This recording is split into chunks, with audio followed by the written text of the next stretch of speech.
नमस्ते सभी को।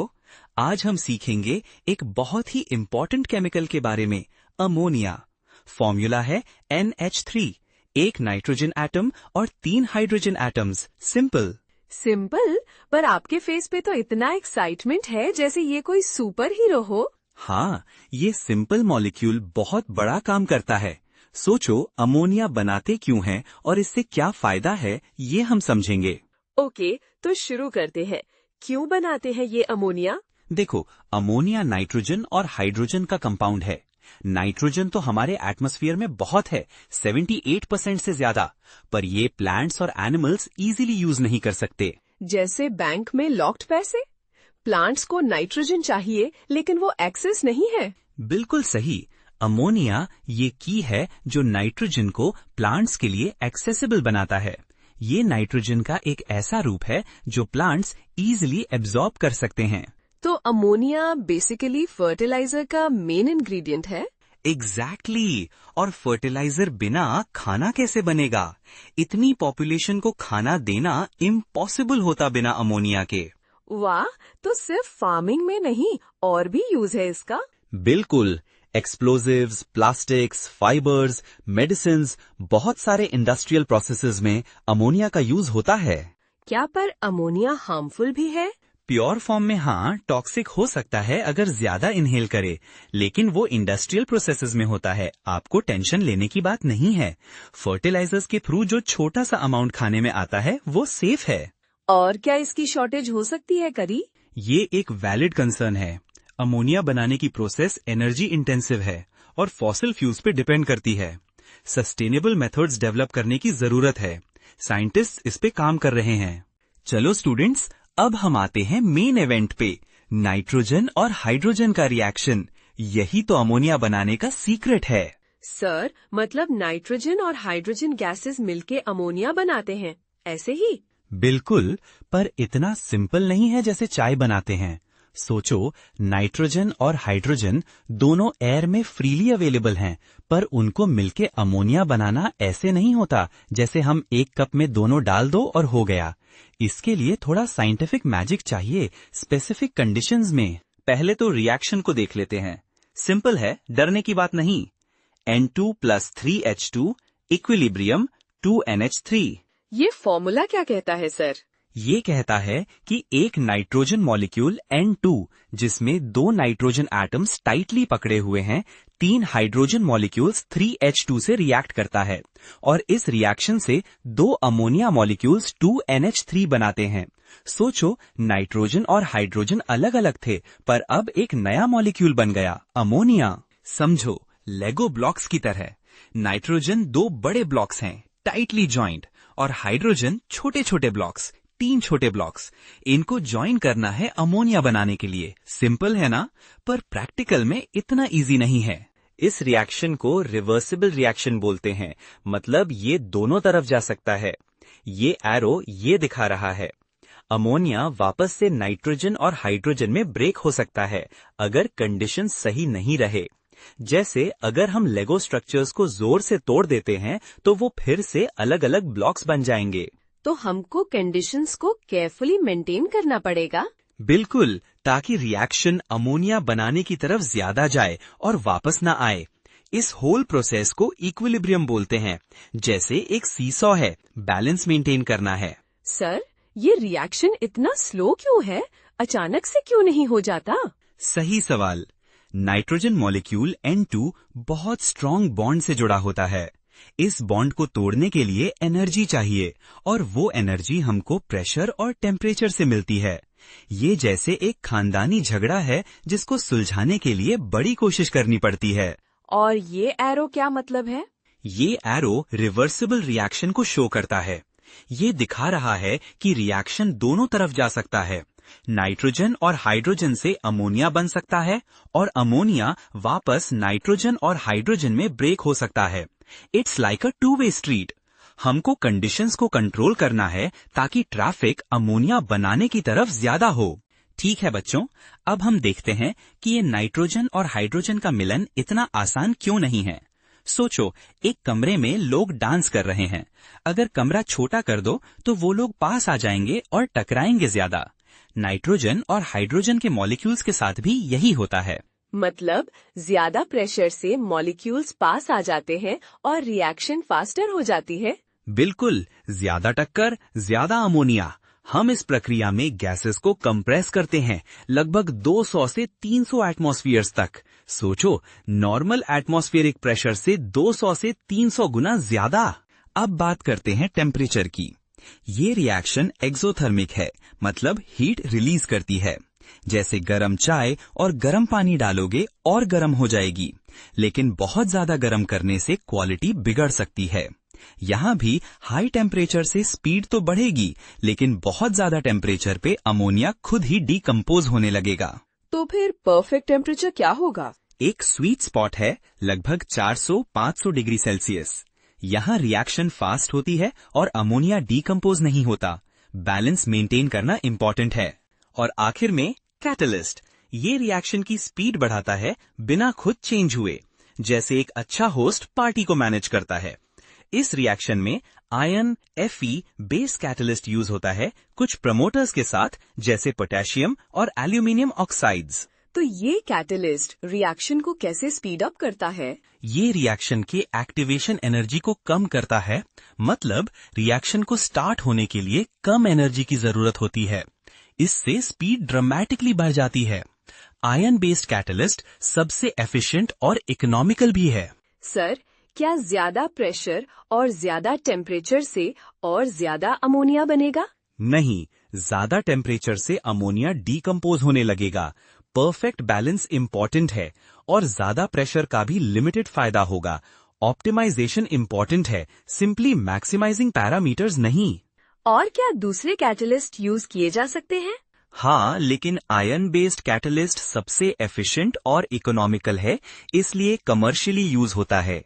तो चलिए अब हम देखते हैं कि ये सारा जादू, ये प्रेशर, टेम्परेचर और कैटलिस्ट वाला ड्रामा असल में एक फैक्ट्री में कैसे होता है। सोचो, एक बहुत बड़ा प्लांट, जैसे कोई जायंट प्रेशर कुकर, लेकिन बहुत ज्यादा सोफिस्टिकेटेड। वाह, जैसे कोई साइंस फिक्शन मूवी। बिल्कुल, हबर बॉश प्रक्रिया ऐसे ही एक प्लांट में चलती है। इसमें हम नाइट्रोजन और हाइड्रोजन को अमोनिया बनाते हैं। और ये प्रक्रिया कितनी बड़ी है, ये समझने के लिए सोचो कि दुनिया की लगभग सारी फर्टिलाइजर्स इसी प्रक्रिया से बनती हैं। ओह, तो ये बहुत इम्पोर्टेंट है। पहले तो हमें दो मेन चीजें चाहिए, नाइट्रोजन और हाइड्रोजन। नाइट्रोजन तो हमारे एटमॉस्फेयर में बहुत है, लगभग 78%। इसको हम हवा से ले आते हैं एक प्रोसेस के थ्रू, जिसको एयर सेपरेशन कहते हैं। सोचो, हवा को एक स्पेशल मशीन में डालते हैं जिसमें ऑक्सीजन और नाइट्रोजन अलग हो जाते हैं, जैसे हम मिल्क से क्रीम निकालते हैं। समझ आया। और हाइड्रोजन? हाइड्रोजन थोड़ा मुश्किल है। इसके लिए हम नेचुरल गैस मीथेन, CH4 या पेट्रोलियम को स्टीम से रिएक्ट करके हाइड्रोजन बनाते हैं। ये रिएक्शन थोड़ा कॉम्प्लेक्स है, लेकिन बेसिकली मीथेन स्टीम से रिएक्ट करके कार्बन मोनोऑक्साइड CO और हाइड्रोजन H2 देता है। सिंपल टर्म्स में CH4 plus H2O goes to CO plus 3H2। इस रिएक्शन को स्टीम रिफॉर्मिंग कहते हैं। बाद में CO को हाइड्रोजन में कन्वर्ट करने के लिए और रिएक्शंस होते हैं, लेकिन ये डिटेल हम अभी स्किप करते हैं। इम्पोर्टेंट बात ये है कि हमें प्योर हाइड्रोजन मिल गया। अब नाइट्रोजन और हाइड्रोजन दोनों को अलग अलग प्यूरिफाई करना पड़ता है, क्योंकि अगर कोई इम्प्यूरिटी होगी तो वो कैटलिस्ट को खराब कर सकती है और हमारा सारा एफर्ट वेस्ट हो जाएगा। सोचो, आप एक फाइन केक बना रहे हो और अंदर कोई पत्थर आ गया। हाँ, वो तो खराब कर देगा। प्यूरिफाई करने के लिए हम वेरियस टेक्निक्स यूज करते हैं, जैसे फिल्ट्रेशन और एब्जॉर्प्शन। ये टेक्निक्स इम्प्यूरिटीज को हटा देती हैं और हमें बिल्कुल साफ नाइट्रोजन और हाइड्रोजन मिलता है। It's like cleaning your room before you start studying. You need a clean work space for best results. अब आता है मेन इवेंट। प्यूरिफाइड नाइट्रोजन और हाइड्रोजन को एक बहुत बड़ा सा रिएक्टर में डालते हैं। ये रिएक्टर बहुत प्रेशर 200 से 250 ATM और टेम्परेचर 400 से 500 डिग्री सेल्सियस पे होता है। याद करो, हमने पहले पढ़ा था कि हाई प्रेशर और टेम्परेचर इस रिएक्शन को एक्सेलरेट करते हैं। हाँ, याद है। और कैटलिस्ट? और कैटलिस्ट भी यहाँ इम्पोर्टेंट रोल प्ले करता है, टिपिकली आयन बेस्ड कैटलिस्ट। ये कैटलिस्ट रिएक्शन की स्पीड को काफी बढ़ा देता है, जैसे एक टीचर जो स्टूडेंट्स को कॉन्सेप्ट्स इजीली समझने में हेल्प करता है। रिएक्शन ये है N2 + 3H2 equilibrium 2NH3। Notice the double arrow equilibrium. ये शो करता है कि ये रिएक्शन रिवर्सिबल है, मतलब अमोनिया बनता भी है और डिकम्पोज भी करता है। इसलिए हाई प्रेशर और टेम्परेचर यूज करके हम ट्राई करते हैं कि इक्विलिब्रियम अमोनिया की तरफ शिफ्ट हो जाए और ज्यादा से ज्यादा अमोनिया बन जाए। It's like pushing a seesaw, more pressure on one side makes it tilt towards that side. Reactor से निकलने वाला मिक्सचर में अमोनिया, नाइट्रोजन और हाइड्रोजन सभी होते हैं। अब हमें अमोनिया को अलग करना है। इसके लिए हम मिक्सचर को कूल करते हैं। अमोनिया गैस की बॉइलिंग पॉइंट नाइट्रोजन और हाइड्रोजन से कम होती है, इसलिए वो पहले कंडेंस हो जाता है, जैसे गर्मी में आइसक्रीम मेल्ट हो जाता है। इस कंडेंस्ड अमोनिया को कलेक्ट कर लेते हैं और बाकी गैसेस को रिसाइकिल कर देते हैं, फिर से रिएक्टर में यूज करने के लिए। It's like reusing your water bottles, saves resources and is eco friendly. समझ आया। तो फिर ये अमोनिया का क्या होता है? अब हमें साफ और प्योर अमोनिया मिल गया है। इसको स्टोर करने के लिए हम स्पेशल टैंक्स यूज करते हैं, क्योंकि ये गैस अंडर प्रेशर होती है। फिर ये अमोनिया फर्टिलाइजर्स बनाने के लिए या और केमिकल्स बनाने के लिए यूज होता है।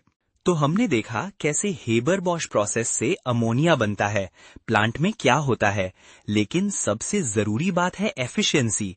सोचो, अगर तुम एक फैक्ट्री चला रहे हो और ज्यादा से ज्यादा अमोनिया कम पैसे में बनाना चाहते हो तो क्या करोगे? ज्यादा एफिशिएंसी चाहिए सर, कम खर्चे में ज्यादा अमोनिया। बिल्कुल, इसके लिए प्रेशर का गेम बहुत इंपॉर्टेंट है। याद करो, reaction N2 + 3H2 reversible 2NH3। ये रिएक्शन प्रेशर पे डिपेंड करती है। ज्यादा प्रेशर, ज्यादा अमोनिया। जैसे एक बलून में ज्यादा एयर भरोगे, मॉलिक्यूल्स पास आते हैं ना? पर सर, ज्यादा प्रेशर मेंटेन करना एक्सपेंसिव तो होगा ना? हाँ बिल्कुल, ऑप्टिमम प्रेशर ढूंढना इम्पोर्टेंट है। अब टेम्परेचर का बैलेंस देखते हैं। ये रिएक्शन एक्सोथर्मिक है, हीट रिलीज होता है। ज्यादा टेम्परेचर, रिएक्शन रिवर्स होने लगती है, अमोनिया वापस नाइट्रोजन और हाइड्रोजन में कन्वर्ट होने लगता है। जैसे गर्म चाय में आइस क्यूब डालोगे, वो मेल्ट होता है ना? समझ आया। तो कम टेम्परेचर पे रिएक्शन स्लो हो जाएगी? एग्जैक्टली। परफेक्ट टेम्परेचर ढूंढना जरूरी है, रिएक्शन फास्ट हो और अमोनिया डीकम्पोज ना हो। ये एक डेलिकेट बैलेंस है। अब आता है कैटलिस्ट का मैजिक। ये रिएक्शन की स्पीड बढ़ा देता है बिना खुद रिएक्ट हुए। हेबर-बॉश प्रोसेस में आयन बेस्ड कैटलिस्ट यूज होता है। सोचो, तुम एक पार्टी ऑर्गेनाइज कर रहे हो और तुम एक गुड होस्ट हो जो सबको इंट्रोड्यूस करता है और सबको एक दूसरे से बात करने में हेल्प करता है। कैटलिस्ट एग्जैक्टली वही करता है। तो कैटलिस्ट नाइट्रोजन और हाइड्रोजन को क्विकली रिएक्ट करने में हेल्प करता है? बिल्कुल, लेकिन कैटलिस्ट की एफिशिएंसी टाइम के साथ कम हो सकती है, इसलिए रेगुलरली रिप्लेस करना पड़ता है। और डिफरेंट कैटलिस्ट्स की रिसर्च भी होती रहती है बेटर एफिशिएंसी के लिए। प्योर गैसेस यूज करने से रिएक्शन स्पीड बढ़ती है। इम्प्योर गैसेस रिएक्शन में इंटरफेयर करेंगे। प्रोसेस ऑप्टिमाइजेशन भी इम्पोर्टेंट है। प्रेशर, टेम्परेचर और कैटलिस्ट सबको केयरफुली सिलेक्ट करना पड़ता है फॉर मैक्सिमम अमोनिया। ये एक कॉम्प्लेक्स प्रोसेस है जो इंजीनियर्स और साइंटिस्ट्स कंटिन्यूअसली इम्प्रूव करते रहते हैं। चैलेंजेस क्या है इस प्रोसेस में sir? High energy consumption, catalyst deactivation और greenhouse gas emissions. Solutions में better catalysts, process optimisation and renewable energy sources हैं। सर, ये हेबर-बॉश प्रोसेस तो पोल्यूशन करता है ना? क्या इसका कोई एनवायरनमेंट फ्रेंडली ऑल्टरनेटिव है?